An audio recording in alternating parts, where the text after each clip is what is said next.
Engraçado que a gente, como profissional de segurança, a gente é acostumado a falar sobre... principalmente quando a gente vai investigar um acidente, pelo menos, ou vai montar um procedimento, um grupo multidisciplinar, né? Mas aquele grupo multidisciplinar, com o tempo, ele vai ficando... Não, é sempre né? o mesmo. É sempre os mesmos, líder, né? É o chefe, e aí vem... Aí o que você tá falando agora da diversidade, ele vem totalmente de encontro a isso. Você bota o chefe, 5, 6 engenheiros, engenheiras, e chama uma pessoa do piso da fábrica, de preferência um cipeiro. Isso não vai dar certo. Pega um cara que não vai dar certo, não. Que não dá muito problema. E aí o que isso é uma questão muito boa. O que você acha que o executivo, o que você acha que um executivo que cuida de saúde e segurança deve ter? Hoje, o que você fala? O primeiro ponto que você fala, não, para ser um executivo de segurança, o cara precisa ter isso aqui. Olha, você ia falar uma coisa, Diego? Não, é porque vem bem de encontro ao que a gente estava falando, que o que ele precisa ter e onde que ele pode chegar, né, como profissional de segurança, né? Tá. Que coisa. Até umas perguntas. Desde 2006, em 2006, eu trabalhava numa indústria química, eu fui promovido a gerente para a América Latina e eu passei a responder para o presidente da empresa. Então, desde 2006, depois eu fui diretor nessa empresa, fiquei quase 5 anos como diretor, saí, passei 1 ano no setor público e aí eu entrei na mineração também em posições executivas aí de diretoria. Então, com exceção de talvez 1 ou 2 anos, desde 2006, eu reporto para presidente de empresa.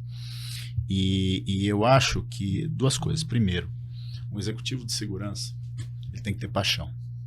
Tá? Ele tem que ter paixão, porque é um trabalho, e vocês todos sabem disso, é um trabalho de formiguinha. O sucesso de hoje não garante 1,, do sucesso de amanhã. Literalmente. Então, é um trabalho de formiguinha. É um trabalho que todo dia, a gente teve a análise do acidente de Flixborough, daquela explosão na Inglaterra na década de 70, se eu não me engano, 74, que uma das conclusões do pessoal do CSB é que o pessoal de Flixborough não sabia o que eles não sabiam. Então, isso é uma frase que a gente vê na segurança no nosso dia a dia, no meu, no de vocês, a gente vê isso quase todo dia. Tá? Muitas vezes a gente se depara com questões, com situações que a gente não sabe que a gente não sabe. Eu me deparei algumas, talvez dezenas de vezes com situações assim na minha carreira.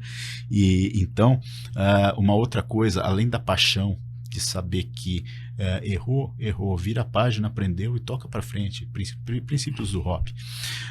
E uma outra coisa é que tomar decisão na área de segurança não é tão fácil. Tá? Porque não são só números. Eu acho que uma coisa muito importante para executivo de segurança, eu fico às vezes preocupado quando eu vejo uma pessoa de 30 anos assumindo uma posição top em alguma organização, e fico mais tranquilo quando eu vejo um Fábio Arruda, um Adilson assumindo uma posição dessa, um próprio Hugo. Por quê? Porque parte da experiência profissional a gente traz da experiência de vida. Então é muito importante você saber se você vai postergar ou não uma decisão de investimento que vai melhorar a condição de uma atividade ou de uma área qualquer onde você não colocaria o seu filho para trabalhar lá. Agora, você só vai pensar assim quando você tiver um filho. Tá? Uma outra coisa, quando você tem que às vezes que dispensar pessoas, você não está dispensando um número, você não está diminuindo um headcount de 20 para 19 ou para 18. Você está dispensando uma pessoa que tem uma história de vida, que lutou para chegar naquela posição. Tem uma família, tem sonhos, tem ambição, tem vontade de crescer. Tá? E muitas vezes tem muita gente que analisa essas questões como um número.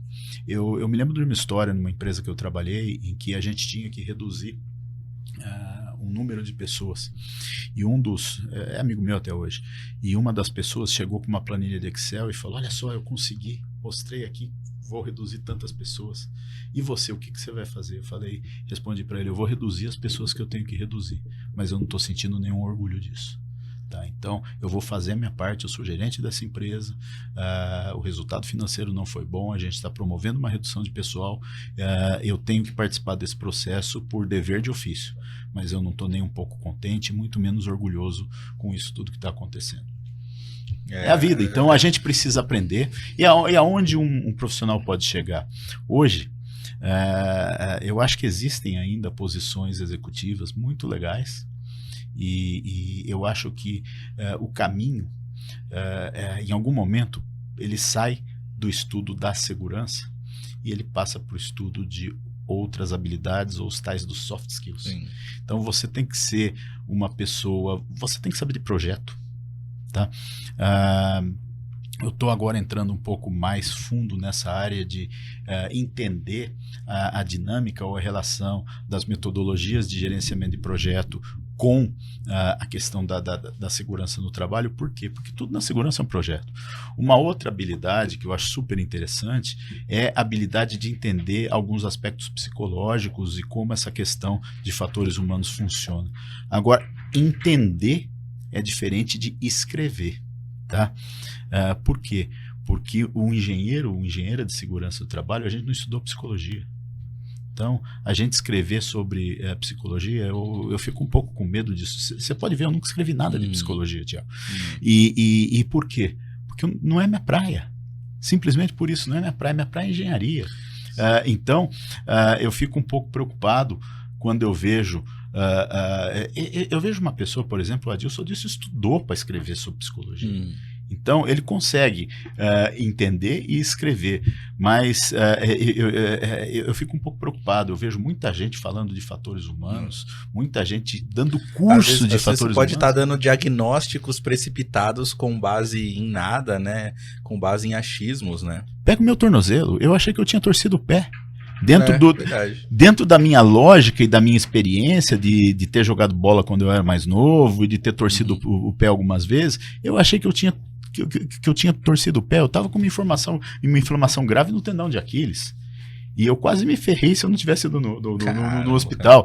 Então, é importante a gente saber o que buscar do ponto de vista de conhecimento. Agora, uma coisa que eu digo para a grande maioria do pessoal que hoje é técnico de segurança é que vai até doer dizer isso, doer em mim, mas vai doer porque é uma grande verdade.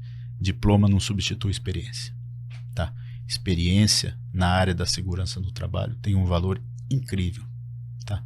O diploma vai ajudar você a entender a experiência, mas se eu tiver que admitir um profissional, eu vou olhar muito mais a experiência do que o logotipo que está no diploma dele ou dela, porque a experiência e a maneira da pessoa enxergar as questões e os valores que essa pessoa tem é muito mais importante, são elementos muito mais importantes do que muitas vezes um diploma numa escola de grife e qualquer coisa assim. Então, um conselho para as pessoas aí, Thiago, é valorizar uma formação mais diversa, valorizar uma formação que em algum momento saia um pouco da área da segurança, mas não jamais deixar a experiência de lado, porque ela compõe um elemento importantíssimo na formação de qualquer profissional na área de segurança.